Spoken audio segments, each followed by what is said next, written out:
Jadi dalam rangka memastikan likuiditas perekonomian itu pas. Pas itu artinya ya tidak kebanyakan, karena kalau kebanyakan bisa meningkatkan inflasi, kalau kesedikitan tidak mendorong laju pertumbuhan ekonomi. Itu Bank Indonesia melakukan fasilitas penyimpanan maupun fasilitas peminjaman. Jadi dia tidak bisa sewenang-wenang. Nah, ini kadang kalau kita yang tidak belajar ekonomi, udah Bank Indonesia begini saja. Bank Indonesia terikat dengan peraturan yang meskipun sebagian besar peraturan itu diciptakan dia sendiri, tapi dia terikat dengan itu. Mengapa? Karena itu menjadi sinyal pasar. Kalau Bank Indonesia siksak begitu, pasar bisa bereaksi siksak juga. Kebijakan itu dalam kondisi normal itu bisa sangat baik, tetapi dalam kondisi tidak normal, kebijakan yang baik saja sering tidak mencukupi.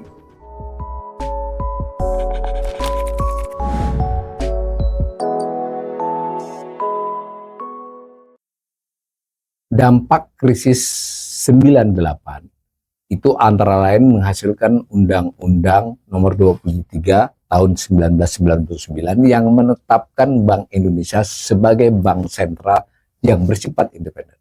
Jadi para pembelajar ekonomi mesti mengetahui bahwa Bank Indonesia itu bukan bagian dari pemerintah, ya. Jadi dia entitas hukum tersendiri.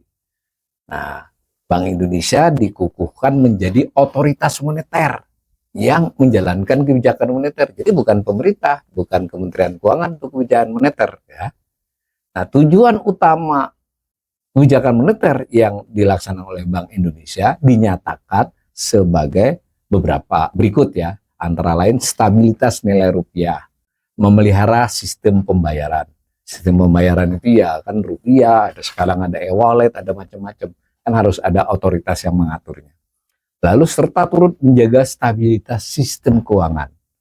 Memang dikatakan bahwa untuk juga mendukung pertumbuhan ekonomi yang berkelanjutan.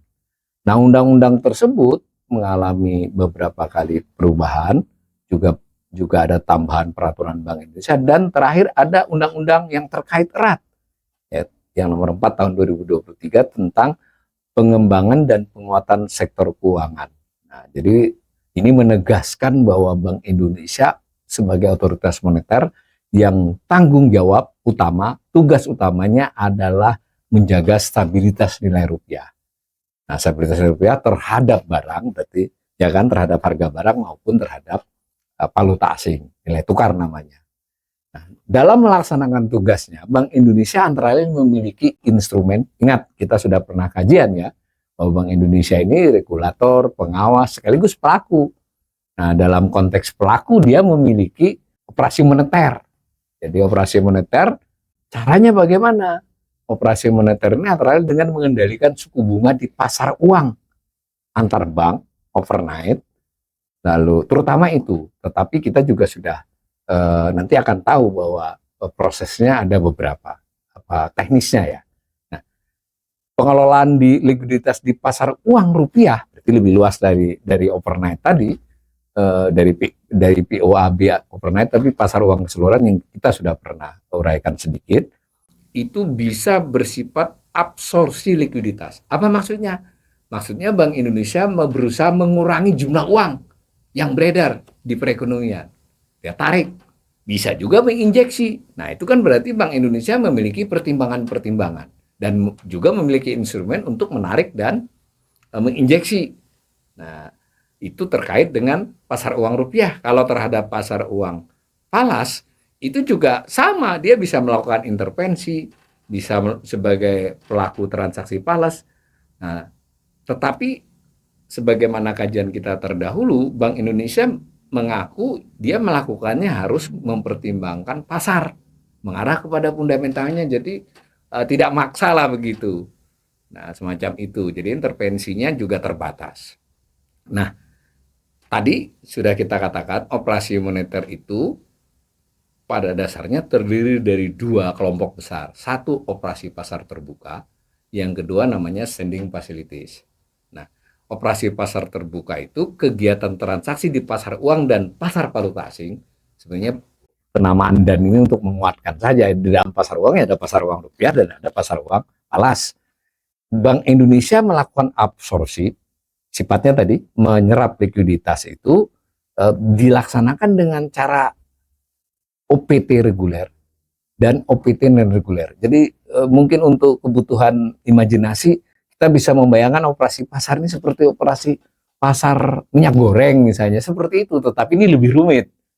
Jadi artinya Bank Indonesia melewati operasi mempengaruhi ketersediaan rupiah maupun ketersediaan dolar ya dalam hal ini falas itu. Nah, kita bisa membayangkan ketika pemerintah melakukan operasi pasar terhadap minyak goreng, kurang lebih begitulah. Tentu lebih rumit dalam hal OPT ini ya.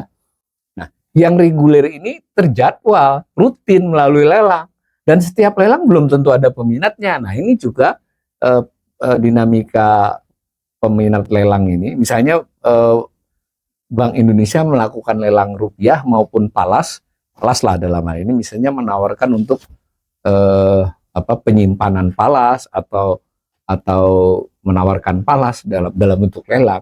Itu peminatnya berapa? Itu diamati terus oleh Bank Indonesia, peristiwa lelang maupun penawar-penawarnya itu, untuk memastikan kebijakan apa yang selanjutnya dipakai.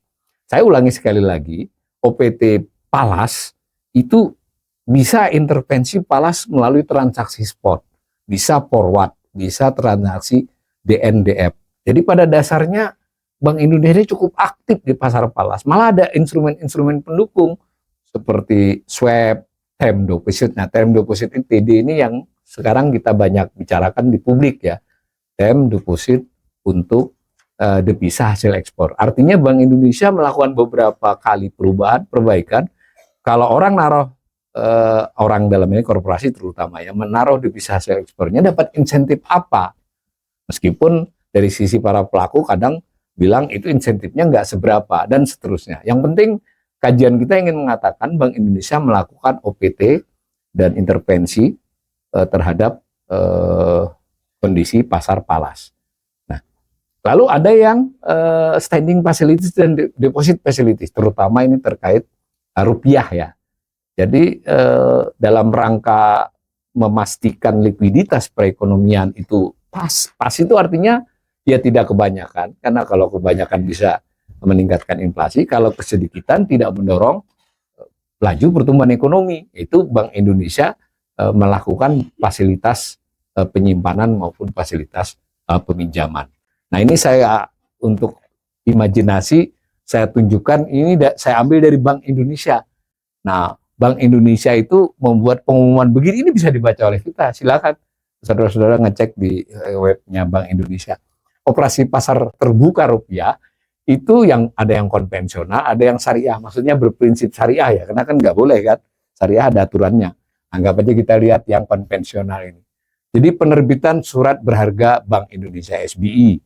Nah, ini macam-macam, ada SRBI, ada reverse OPT. Intinya ini sifatnya ini juga ada kapan lelangnya, tenornya berapa, kelipatannya berapa, nah, penawaran.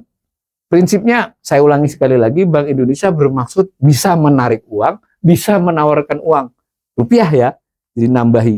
Ini namanya OPT rupiah. Instrumennya antara lain ini, macam-macam ini. Nah, nanti kapan-kapan kita akan kajian lebih jeli ya. Supaya kita bahwa Bank Indonesia itu tiap hari kerjanya begitu untuk menyetabilkan rupiah ini. Dalam konteks ini bukan nilai tukar rupiah, tapi dalam konteks ini adalah kecukupan rupiah dalam perekonomian. Nah, lalu ada yang OPT falas. Nah, yang falas ini berarti kan ketersediaan falas. Jangan juga kebanyakan. Kalau kebanyakan, kalau rupiah itu terlalu kuat, buat kita mungkin netizen itu kadang publik ini, wah rupiah menguat, seneng. Kalau buat Bank Indonesia tidak itu ukurannya, tapi fundamental. Karena kalau terlalu kuat juga ada dampak buruknya terhadap perekonomian. Nah, maka dia ada spot. Saya ulangi, spot itu adalah sifatnya seketika, ada forward, ada swap, lindung nilai, ada DNDF, ada term deposit falas. Nah, salah satu kan, macam-macam ini dipelajari, kita bisa lihat ada jadwal lelangnya, tapi saya ulangi, ada yang bersifat lelang, ada yang bersifat non-reguler ya, jadi bisa seketika dia ikut campur Bank Indonesia. Prinsipnya inilah instrumen OPT falas. Lalu dalam konteks menyerap dan menyalurkan, artinya mengurangi likuiditas perekonomian, rupiah di perekonomian, ataupun menambahi, ini jenisnya. Jadi, ya sederhananya, Bank Indonesia misalnya memberikan daya tarik, kalau naruh duit di Bank Indonesia, bank dalam hal ini ya, sebagai peserta lelang, dia tambahi bunganya otomatis kan ada insentif untuk bank menaruh. Tapi ketika dia bermaksud menambah likuiditas, dilakukan sebaliknya. Kurang lebih begitu. Jadi ada puluhan instrumen kebijakan moneter yang prinsipnya melalui pasar uang, pasar modal, semacam itu ya. Jadi dia tidak bisa sewenang-wenang. Nah, ini kadang kalau kita yang tidak belajar ekonomi, udah Bank Indonesia begini saja. Bank Indonesia terikat dengan peraturan yang meskipun sebagian besar peraturan itu diciptakan dia sendiri, tapi dia terikat dengan itu. Mengapa? Karena itu menjadi sinyal pasar. Kalau Bank Indonesia siksak begitu, pasar bisa bereaksi siksak juga. Bahkan ketika Bank Indonesia seperti sekarang ini, textbook sebenarnya sekarang ini Bank Indonesia. Antara lain dengan menaikkan BI rate, dengan ikut intervensi di pasar falas, itu secara textbook ya, itu benar. Itu saja pasar bisa bereaksi beda. Apalagi kalau tidak mengikuti ini. Macam itu ya, jadi kita harus juga bisa sebagai pembelajar ekonomi mencoba mempelajari bagaimana Bank Indonesia melakukan kebijakan-kebijakannya. Kebijakan itu dalam kondisi normal itu bisa sangat baik, tetapi dalam kondisi tidak normal kebijakan yang baik saja sering tidak mencukupi.